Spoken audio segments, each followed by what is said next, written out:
কিন্তু আমার কথা হচ্ছে যে সরকার তাহলে কি ব্যবস্থা নিচ্ছে এর জন্য? যদি পিটিসির মাধ্যমে আমি অনেক স্টুডেন্টকে দেখেছি যে যারা তাদের ইউনিভার্সিটি খরচটা পর্যন্ত পিটিসি করে চালাচ্ছে, তো সেটা যদি রঙে হয় তাহলে সরকারের একটা ব্যবস্থা নেওয়া উচিত। কারণ আমার নিজের দেখা অনেক স্টুডেন্ট এর থেকে উপকৃত। হ্যাঁ, এটা রঙও আছে, সেটাও আমি স্বীকার করছি, সেটা আমি অস্বীকার করছি না। কিন্তু আমি যতটুকু জানি যে বাস.টু যেরকম কিছু কিছু রেল কিছু কিছু পিটিসি আছে যেগুলো হয়তো বা অনেক কষ্ট করতে হয়, সারাদিন বসে ক্লিক করতে হয়, সেটা হয়তো বা 1 সেন্টের থেকেও কম পাওয়া যায়, কিন্তু সেটা হয়তো বা অনেক মানে কষ্টের একটা বিষয়। জি, ধন্যবাদ। খুব সুন্দর একটা মন্তব্য করেছেন জনাব স্বপন। অবশ্যই প্লিজ করি। আমিও একটা ইউনিভার্সিটি পড়াই, আমিও আমার ছেলে মেয়েদেরকে জিজ্ঞেস করেছি তারা এটা করে কিনা, এবং অলমোস্ট সবাই বলেছে তারা এই কাজটা করেছে।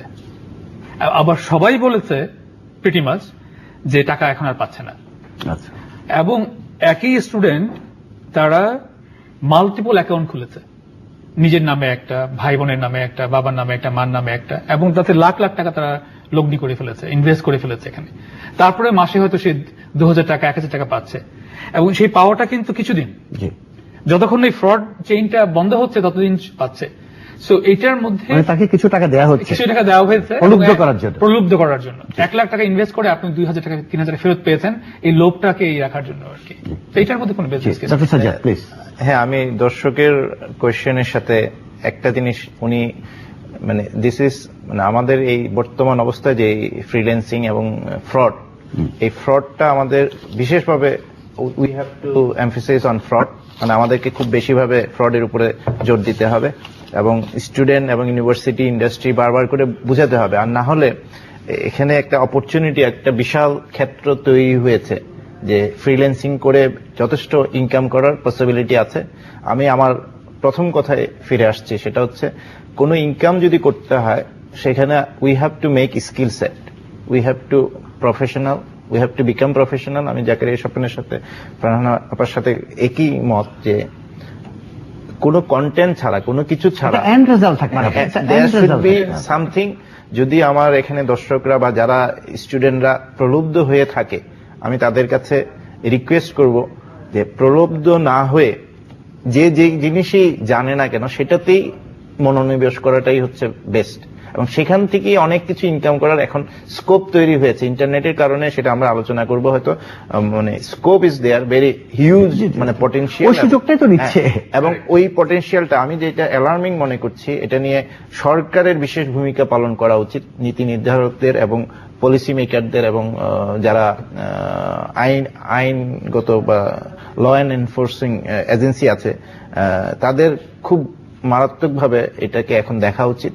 কারণ হচ্ছে এইটা যদি আমরা না করতে পারি, ফ্রড যদি থেকে যায়, তাহলে আমাদের আসল ইন্ডাস্ট্রিতে আঘাত হানবে, সে ইন্ডাস্ট্রিটা ভালো করবে, মানে কোনটা আসল কোনটা নকল বুঝতে পারবে না। এবং তার জন্য আমাদের একটা বিশাল সম্ভাবনা, আমি বলবো গার্মেন্টস ইন্ডাস্ট্রির পরে একটা সম্ভাবনার দুয়ার খুলে গেছে, সেটা হচ্ছে ফ্রিল্যান্সিং, আউটসোর্সিং।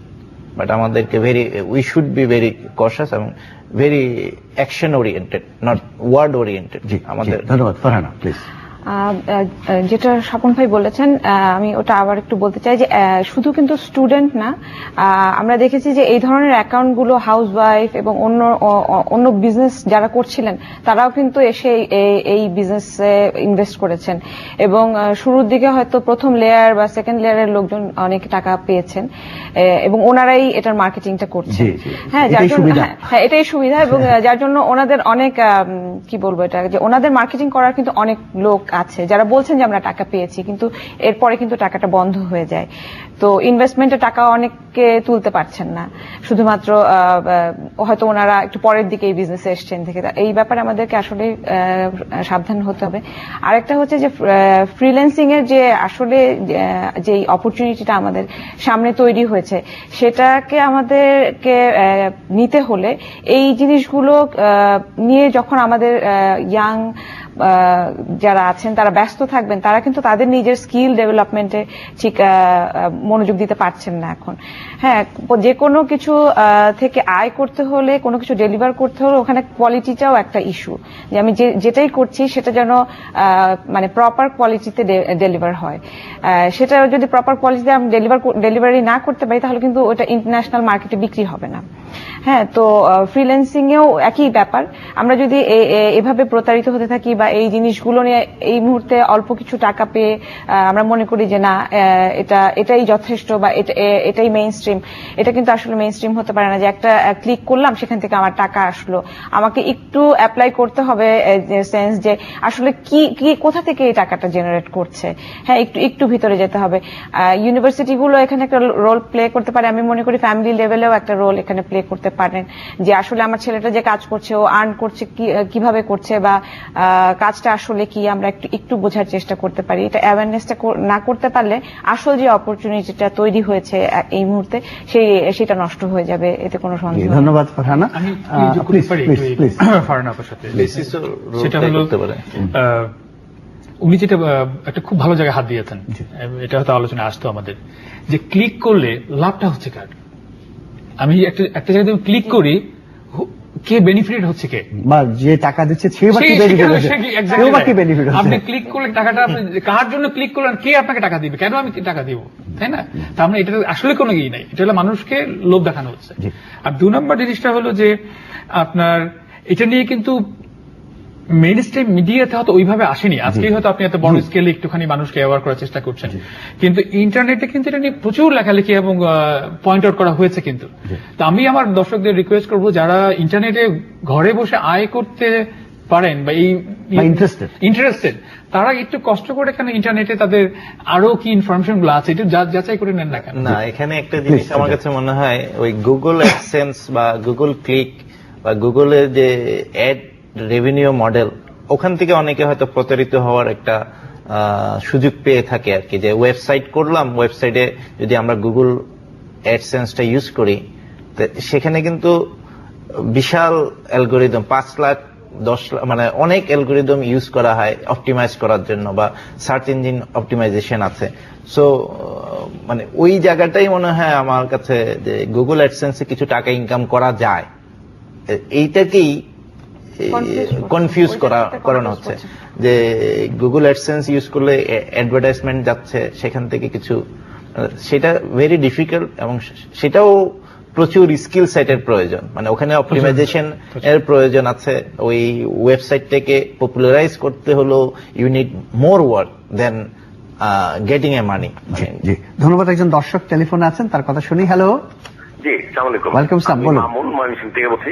জি, আমি স্বপন ভাইকে বলছি। জি, প্লিজ। স্বপন ভাই, আমি ময়মনসিংহে এই যে ক্লিক করুন, তারপর ডান হাত বাম হাত এইভাবে করে আনন্দমোহন কলেজ সহ বিভিন্ন জায়গা থেকে, বিভিন্ন প্রতিষ্ঠান থেকে কোটি কোটি টাকা হলো নিয়ে যাচ্ছে, এবং মিটস তারপরে বিভিন্ন নামের এরকম ইয়ে করতেছে। তো আপনি তো হলো ময়মনসিংহের একজন লোক, ময়মনসিংহের মানুষ, সেই হিসাবে আপনি ওইখান থেকে কি করা যেতে পারে, বা এই বিষয়টা যে সরাসরি ময়মনসিংহে এসে কি কোনো উদ্যোগ নিতে পারেন কিনা, এইটা একটু জানতে চাচ্ছি। জি জি, ধন্যবাদ স্বপন।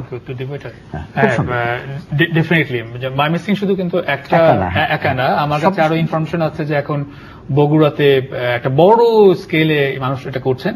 আর রাজশাহীতে একজন টিচারই তো আমরা সেই পরশুদিন দেখলাম যে উনি 10 কোটি টাকা তাদের স্টুডেন্ট এবং ওই ক্যাম্পাস থেকে তুলে নিয়ে চলে গেছেন আর কি। 10 কোটি টাকা, 10 কোটি টাকা রাজশাহী ইউনিভার্সিটি টিচার দিচ্ছে। অনেকে ভালো ব্যবসা করেও পায় না। হ্যাঁ, 10 কোটি হিউজ লট অফ মানি, তাই না?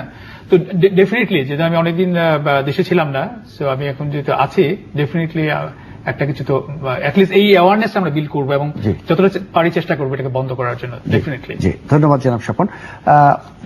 আমরা একটা স্পেসিফিক কেস নিয়ে একটু দু একটা কথা বলি। গত কয়েকদিন আগে ঢাকার সমকাল পত্রিকায় একটা রিপোর্ট ছাপা হয়েছে। ডোলেন্সার নামে একটা কোম্পানি, রিপোর্টের শিরোনাম হচ্ছে 1000 কোটি টাকা নিয়ে উধাও। 65,000 গ্রাহক তারা করেছিল এই ডোলেন্সার কোম্পানি, এবং এটাও সেই হাই কোম্পানির মতো। এবং রিপোর্টে বলছে যে তাদের ম্যানেজিং ডিরেক্টর টাকা পয়সা নিয়ে সস্ত্রীক সিঙ্গাপুর পালিয়ে গেছে, এবং তাদের কোম্পানির 3 জন কি পার্সনের নামে ওয়ারেন্ট ইস্যু হয়েছে, কিন্তু মূল লোক পালিয়ে গেছে সিঙ্গাপুরে। আরো 2 জনের নামে ওয়ারেন্ট আছে, পুলিশ তাদেরকে খুঁজছে। এই কোম্পানির প্রতারণা সম্পর্কে যদি স্বপন দু একটা কথা বলেন। ডুলেন্সার হলো, এটা আমি নিজেও অনেকদিন ধরে এর বিরুদ্ধে লেখালেখি করেছি। ডুলেন্সার হলো এটার একটা সবচেয়ে সাকসেসফুল একটা ফ্রড কেস, যারা লার্জ স্কেলে যে দেখুন 65,000 গ্রাহক তৈরি করে ফেলেছে, 1000 কোটি টাকা নিয়ে উধাও। বিকজ প্রত্যেকটা মানুষ যদি 7,000 টাকা করে দেয়, 65,000 ইন্টু 7,000 টাকা কত টাকা হয় আপনি দেখেন এই টাকাটা। আর বাকি যে মার্কেটিং চেইন তো মুখে মুখে আপনার। জি। আর বাংলাদেশে আমি একটা জিনিস দেখলাম, মানুষ যখন কোথাও গিয়ে পড়ে হুমড়ি খেয়ে এমন পড়ে। পঙ্গপালের মতো হুমড়ি খেয়ে গিয়ে পড়ে, সেটা স্টক এবং মার্কেট সেটার হোক, এন্ডে যদি টাকা থাকে স্টক মার্কেটে হোক, আর এখন ওইটারই একটা ইলেকট্রনিক ভার্সন হলো এই যে আপনার এই সিস্টেমটা। এবং তারা খুব ইন্টেলিজেন্টলি কয়েক হাজার কোটি টাকা তো দেখুন বাংলাদেশের যে অ্যাডভান্টেজটা হচ্ছে যে আমরা densely populated, so densely populated হওয়ার